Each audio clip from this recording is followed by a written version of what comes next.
ഇനി പുത്തുമലയിൽ നിന്ന് ഷബീർ കൂടി ചേരുകയാണ്. ഷബീർ, അവിടെ മുസ്ലിം ലീഗിന്റെ പ്രതിഷേധം നടക്കുന്നുണ്ടല്ലോ, എന്താണ് ആ പ്രതിഷേധത്തിന് കാരണം? ഏത് രീതിയിലാണ് അവരുടെ പ്രതിഷേധം ഇപ്പോൾ മുന്നോട്ട് പോകുന്നത്?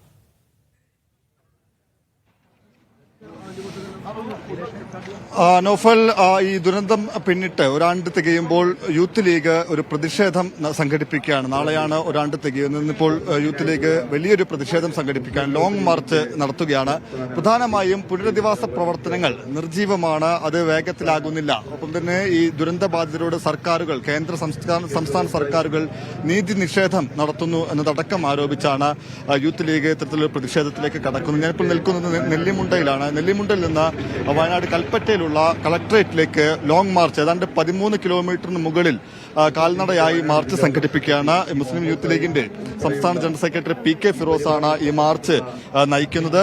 യൂത്ത് ലീഗിന്റെ സംസ്ഥാന അധ്യക്ഷൻ മുനവർ അലി ശിഹാബ് തങ്ങൾ അടക്കമുള്ളവർ ഇവിടെ എത്തിയിട്ടുണ്ട്. ഇപ്പോൾ ഉദ്ഘാടന പരിപാടികൾ, ഈ മാർച്ചിന്റെ ഉദ്ഘാടന പരിപാടികൾ പുരോഗമിച്ചുകൊണ്ടിരിക്കുകയാണ്. ഇപ്പോൾ എന്താണ് ഇത്തരമൊരു മാർച്ചിലേക്ക് നയിച്ചത് എന്ന് യൂത്ത് ലീഗിന്റെ സംസ്ഥാന ജനറൽ സെക്രട്ടറി PK ഫിറോസ് തന്നെ വിശദീകരിക്കും. അദ്ദേഹം ഇപ്പോൾ നമ്മോടൊപ്പം ചേരുന്നുണ്ട്.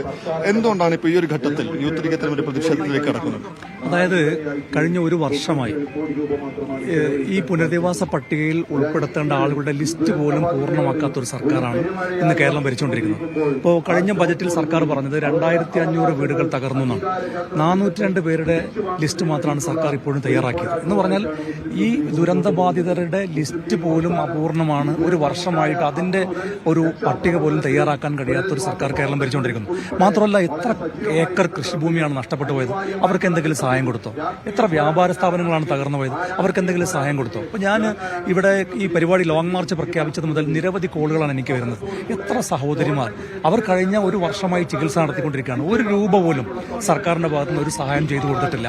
അപ്പോൾ അങ്ങനെയുള്ള ഒരു സർക്കാർ പുനരധിവാസം, അവരുടെ വീട് നിർമ്മാണം, അവരുടെ ടൗൺഷിപ്പ്, അതിനെക്കുറിച്ചൊന്നും ഇപ്പോഴും ഒരു കൃത്യമായ ഒരു മറുപടി കൊടുക്കാൻ കഴിയാത്തൊരു സർക്കാരാണ്. 763 കോടി രൂപയാണ് സർക്കാരിന്റെ ഖജനാവിലുള്ളത്. ആ സർക്കാർ മറുപടി പറയണം. അതിന് ജനങ്ങളോടൊപ്പം നിന്നുകൊണ്ട് സമരം ചെയ്യുക എന്ന ഉത്തരവാദിത്തം ഏറ്റെടുത്തുകൊണ്ടാണ് ഞങ്ങൾ ഇന്ന് ഒരു ലോങ് മാർച്ച് പ്രഖ്യാപിച്ചത്. ഈ പ്രശ്നത്തിന് പരിഹാരം കാണുന്നതിന്റെ പ്രതിഷേധങ്ങളോ തുടക്കം തീർച്ചയായിട്ടും ഉണ്ടാവും. കാരണം കഴിഞ്ഞ ഒരു വർഷമായി ഞങ്ങൾ ഈ ജനങ്ങളുടെ കൂടെ നിന്നിട്ടുണ്ട്.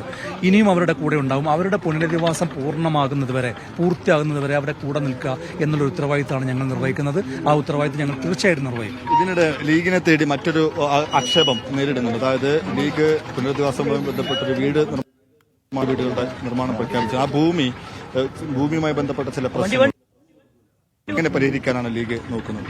ഒരു പ്രശ്നവുമില്ല. ഇപ്പൊ ഞാൻ ചോദിക്കട്ടെ, സർക്കാർ ഇപ്പം വീട് നിർമ്മിക്കുന്ന, ടൗൺഷിപ്പ് നിർമ്മിക്കുന്നു എന്ന് പറയുന്ന സ്ഥലം ഏതാ? പ്ലാന്റേഷൻ ഭൂമിയല്ലേ? അത് ലിറ്റിഗേഷനുള്ള ഭൂമിയല്ലേ? അത് സംബന്ധിച്ച് കേസുകളില്ലേ? ഞങ്ങൾ എന്തെങ്കിലും പ്രശ്നങ്ങൾ ഉന്നയിച്ചോ? കാരണം അതിന്റെ ഭൂമി രജിസ്റ്റർ ചെയ്ത് കൊടുക്കാൻ കഴിയോ, ഉടമകൾക്ക് രജിസ്റ്റർ ചെയ്ത് കൊടുക്കാൻ കഴിയോ എന്ന സംശയം പോലും ഇപ്പോൾ നിൽക്കുന്നുണ്ട്. പക്ഷേ അത്തരം വിഷയങ്ങളൊന്നും ഞങ്ങൾ ഉന്നയിക്കാതിരുന്നത് എങ്ങനെയെങ്കിലും അവരുടെ പുനരധിവാസം സാധ്യമാകട്ടെ എന്ന് കരുതിയിട്ടാണ്. എന്നാൽ ഞങ്ങളെടുത്ത ഭൂമിയെ സംബന്ധിച്ചിടത്തോളം ഒരു നിയമ തടസ്സമില്ല.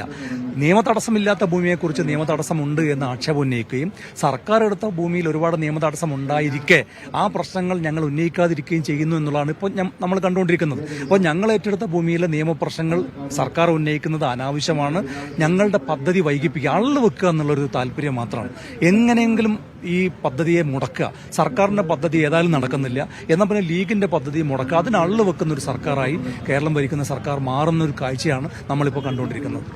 നൗഫൽ, അതാണ് പ്രധാനമായും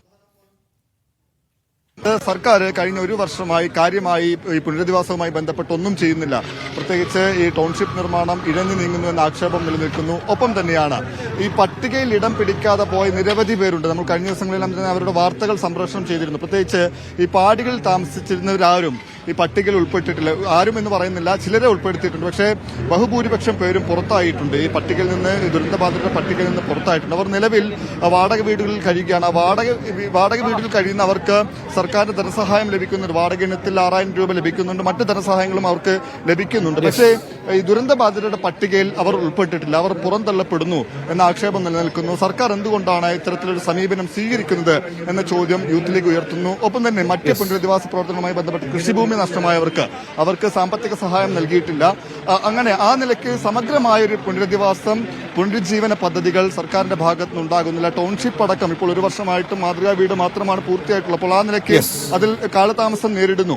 തുടങ്ങിയ വിഷയങ്ങൾ ഉയർത്തിയാണ് യൂത്ത് ലീഗ് ഇത്തരത്തിലുള്ള പ്രതിഷേധത്തിലേക്ക് നമ്മൾ നേരത്തെ കടക്കുന്നത്. ഉന്നയിച്ച വിഷയങ്ങൾ തന്നെയാണ് മുസ്ലിം ലീഗ് ഇപ്പോൾ പ്രതിഷേധത്തിലായി പറയുന്നത്. അതായത് പുനരധിവാസം കൃത്യമായി സമയബന്ധിതമായി നടപ്പിലാകുന്നില്ല എന്നുള്ളതാണ് ആരോപണം. അതോടൊപ്പം തന്നെ മുസ്ലിം ലീഗിന്റെ പദ്ധതിക്ക് അള്ളുവെക്കുന്നു എന്നുള്ള ആരോപണവും അവർ ഉന്നയിക്കുന്നുണ്ട്. ഇതുമായി ബന്ധപ്പെട്ടാണ് യൂത്ത് ലീഗ് ഇപ്പോൾ പ്രതിഷേധ സമരം നടത്തുന്നത്.